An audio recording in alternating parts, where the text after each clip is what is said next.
They often say that managers in baseball don't do anything that actually manages to affect the outcome of a team's win or loss record very much, but Dan Wilson directly lost the game for the Mariners today as Dan Wilson chose to intentionally walk two batters in the bottom of the 11th inning to get to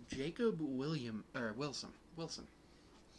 Jacob Wilson's a guy who struck out 6 times and walked 5 times this season, which both of those things are because he makes a lot of contact. He didn't see his first 3-ball count until April 23rd because he swings the bat a lot.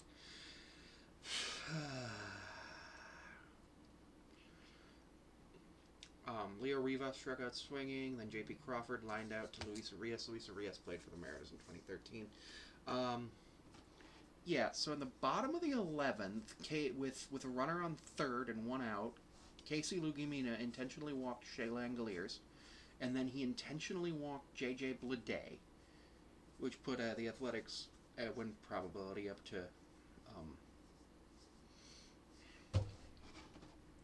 and then Jacob Wilson singled on a ground ball to Julio because Julio had no shot at a play because the play was going to come across the plate, or you were going to come across the plate well before you were actually going to have the ability to do anything about it, which was really unfortunate.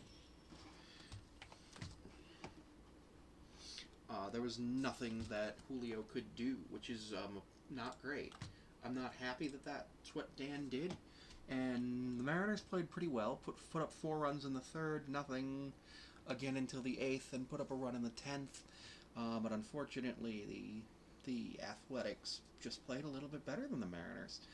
These are the top 2 teams in the American League West right now. JP played well. Polo actually ended up playing really well. He ended up moving out to second base. Julio got on base once. Cal had a couple of runs, couple of walks, couple of strikeouts. Rowdy Tellez looked okay. Oh, that's Samad Taylor, not Troy Taylor. I was like, what? I thought I literally was looking at the box score and I was like, why does this say Taylor? And I was like, oh, Samad Taylor pinch ran. Then Donovan Solano played first base. Master Boney played left and right. Leo Rivas played left field, which I didn't know he could do that. Mitch Garver pinch hit. Legumino was going to be the batter, the 9th batter, because we lost our DH because Polanco came in. It was just bad. We walked 7 times and had 8 hits, 6 runs, 6 ribbies, 9 strikeouts. 9 strikeouts in 13 innings isn't the end of the world. We struck them out 5 times while walking 5. Our biggest problem today, aside from Dan Wilson's really weird managerial decision in the bottom of the 9th, was actually Bryce Miller. Bryce Miller did not look good. There were some rumors that Bryce Miller was dealing with potentially a back injury, and it looks like there's a potential that, yes, he is dealing with some tightness or something in his back that's causing him to lose control of his command and his stuff. And he had 1 strikeout today. And it wasn't until, I think it was the 4th. Yeah, it was the 4th inning. He only went 4 innings. 4 innings, 7 hits, 4 runs, all of them earned. Didn't walk anybody, which is an improvement over the last start. He actually walked 9 over his last 2 starts before today. But the bullpen had to cover 6 in the 3rd inning, so that's a really rough start to the series. I'm not, I don't think this is the worst thing in the world for the Mariners, because that's the number 2 team in the AL West. The A's are actually a really good team, lots of talent. They got through, they scored a run on Mason Miller? No, they didn't. They had Miller walk 2, which is pretty impressive, especially considering Miller is their elite closer. He's like their Munoz. Miller's ERA is a 4.61. Munoz did give up his first run of the year. However, he still has a 0.00 earned run average, as he did not give up an earned run because the automatic runner on second base never counts as an earned run. That's just the way it is. If the runner on second base comes around to score, no earned run, which is fair. Legumina gave up 1 hit, 1 run, wasn't earned, so still a 3.0 ERA, and walked 2 intentionally. And yes, that does go against his stats. I do think he probably could have gotten an out, which, another out, between them, because Jacob Wilson is almost impossible to get into a double play. He doesn't strike out. He doesn't walk. If he walked, it would have been a big problem. Would have been a walk-off walk. I remember last year when Mooney issued that walk-off walk, how upset we all were, and I didn't want to see that again. Overall, an 11-inning game,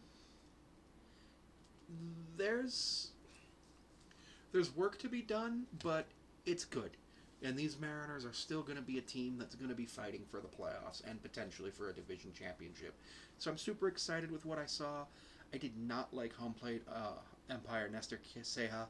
He was just bad all day. I would not be surprised if the umpire scorecard has him as like a 30% accuracy. Well, no, probably more like 85% accuracy, 86% accuracy. But yeah, it was not good. He had the worst performance of the game, unfortunately. The Mariners bullpen gave up 6 hits over 6 innings, so a hit per inning basically, and walked 5, so 11 base runners. But Miller gave up 7 base runners, and that's really where we took it. But the offense for the Mariners was there. Julio got on base again. Crawford's got a 13-game hitting streak. We did have one error, which was Calarelli on a catcher's interference in the 10th, and I didn't understand it, neither did the broadcast.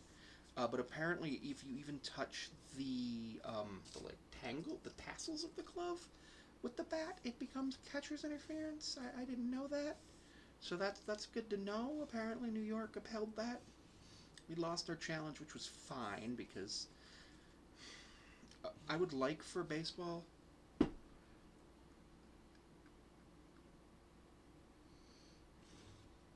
I would like for baseball to give it so that teams have 2 challenges per game, but yeah. Other than that, everything went really well. Thanks for tuning in, and hopefully the Mariners do better tomorrow. And again, thank you for tuning into the videos. Don't forget that you can also see me on Patreon at Sammy5436, where it's $1 a month. I also am seeable on Instagram at Sammy5436. TikTok at Sammy5436. I'm on Blue Sky at Sammy5436, though I don't use that often. I believe I'm on Tumblr at Sammy5436, but I haven't used that in at least a year. And you can find me at my business email, thetrapezoidtalks5436 at gmail.com. Any information you need to send to those business emails will be looked at. I generally look at my business email on Wednesdays and Sundays, so just do be advised that I do not always have the ability to respond immediately, but if you do send an email to my business email, and as long as it's not offensive, I will respond if it's something I'm interested in with something positive, and if it's something I'm not interested in, I will thank you for your email and go ahead and say that there may be a future opportunity for us to collaborate if that's something you're interested in.